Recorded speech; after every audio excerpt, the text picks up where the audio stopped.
पाञ्चजन्यं ऋषिकेशो देवदत्तं धनञ्जयः पौण्ड्रं दध्मो महाशङ्कं भीमकर्मावृकोदरः। भगवान कृष्ण ने अपना पांचजन्य शंख बजाया। अर्जुन ने देवदत्त शंख ततः अति भोजी एवं अति मानवीय कार्य करने वाले भीम ने पौंड्र नामक भयंकर शंख बजाया। तात्पर्य: इस श्लोक में भगवान कृष्ण को ऋषिकेश कहा गया है क्योंकि वे समस्त इंद्रियों के स्वामी हैं। सारे जीव उनके भिन्नांश हैं, अतः जीवों की इंद्रियां भी उनकी इंद्रियों के अंश हैं। चूंकि निर्विशेषवादी जीवों की इंद्रियों का कारण बताने में असमर्थ हैं, इसलिए वे जीवों को इंद्रिय रहित या निर्विशेष कहने के लिए उत्सुक रहते हैं।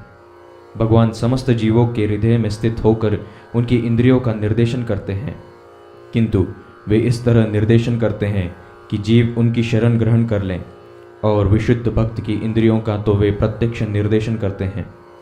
यहाँ कुरुक्षेत्र की युद्ध भूमि में भगवान कृष्ण अर्जुन की दिव्य इंद्रियों का निर्देशन करते हैं, इसलिए उनको ऋषिकेश कहा गया है।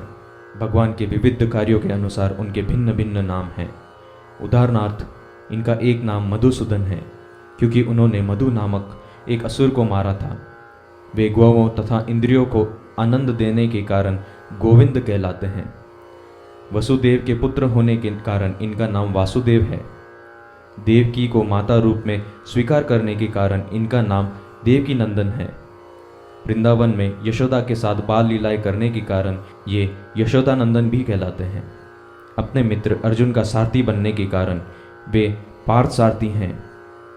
इसी प्रकार उनका नाम ऋषिकेश है क्योंकि उन्होंने कुरुक्षेत्र के युद्ध स्थल में अर्जुन का निर्देशन किया था।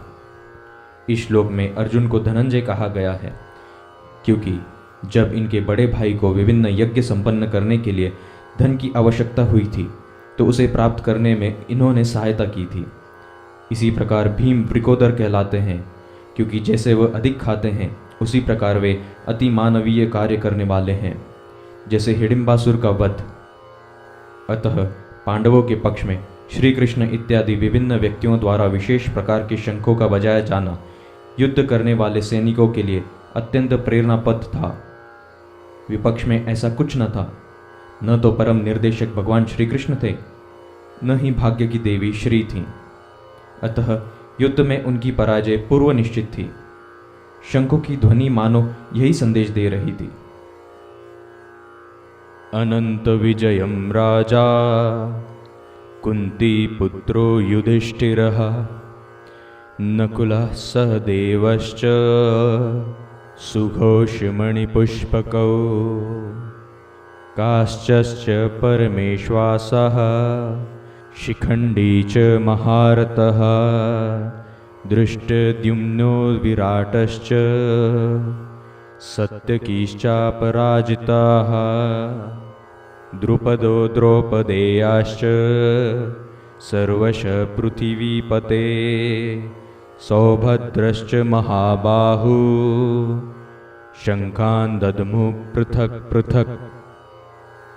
हे राजन, कुंती पुत्र राजा युधिष्ठिर ने अपना अनंत विजय नामक शंख बजाया तथा नकुल और सहदेव ने सुघोष एवं मणिपुष्पक शंख बजाए। महान धनुर्धर काशीराज, परम योद्धा शिखंडी, दृष्टद्युम्न, विराट, अजय सात्यकी, द्रुपद, द्रौपदी के पुत्र तथा सुभद्रा के महाबाहु पुत्र आदि सबों ने अपने अपने शंख बजाए। तात्पर्य: संजय ने राजा धृतराष्ट्र को अत्यंत चतुराई से यह बताया कि पांडु के पुत्रों को धोखा देने तथा राज सिंहासन पर अपने पुत्रों को आसीन करने की यह अविवेकपूर्ण नीति श्लाघनीय थी। लक्षणों से पहले से ही यह सूचित हो रहा था कि इस महायुद्ध में सारा कुरुवंश मारा जाएगा। भीष्म पितामह से लेकर अभिमन्यु तक तथा अन्य पौत्रों तक विश्व के अनेक देशों के राजाओं समेत उपस्थित सारे के सारे लोगों का विनाश निश्चित था।